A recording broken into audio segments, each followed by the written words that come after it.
વિધાનસભા ચૂંટણી હોય કે લોકસભાની ચૂંટણી હોય તો એક રાજ્યની અંદર 50 લાખ કલાક એ આપણા જે આખી ટીમ છે એમાં નીકળી જતા હોય છે।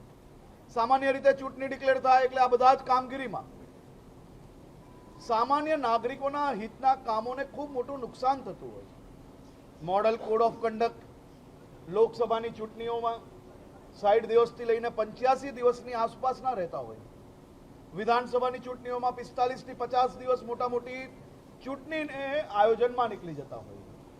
આ બધો જ સમય આપણા ગુજરાતના આખી ટીમના બચી શકે અને લોકોને હજી વધુ લાભ કઈ રીતે આપી શકાય તે માટે અલગ અલગ ચૂંટણીઓ કરવાની બદલે એક સાથે ચૂંટણી થાય તો સામાન્ય નાગરિકોનો સમય બચે। એક વ્યક્તિએ 5 વર્ષમાં 2-3 વાર મત આપવા જવું પડે, ઘરેથી મતદાન કેન્દ્ર તક જવાનું। દરેક ચૂંટણીની અંદર શહેરમાં બધા જ કામો બંધ થતા હોય છે, ઓફિસો બંધ રહેતી હોય છે, વ્યક્તિએ દર ચૂંટણીમાં લાઈનમાં ઊભું રહેવાનું।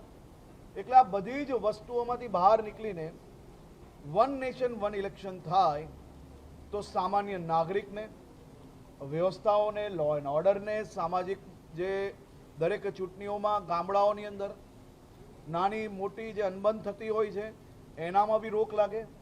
તો સામાન્ય રીતે વન નેશન વન ઇલેક્શન એ દેશના સૌ નાગરિકોના હિતમાં છે અને ગુજરાત સંપૂર્ણપણે વન નેશન વન ઇલેક્શનને ટેકો આપે છે અને અમારી સંપૂર્ણ તૈયારીઓ છે કે કેન્દ્ર સરકાર દ્વારા, પાર્લામેન્ટ દ્વારા વન નેશન વન ઇલેક્શનને આગળ વધારશે તો સંપૂર્ણ રીતે ગુજરાત એમાં સહયોગી રહીને આ વિઝનને સંપૂર્ણપણે નીચે સુધી પહોંચાડવા માટે પ્રયાસ કરશે।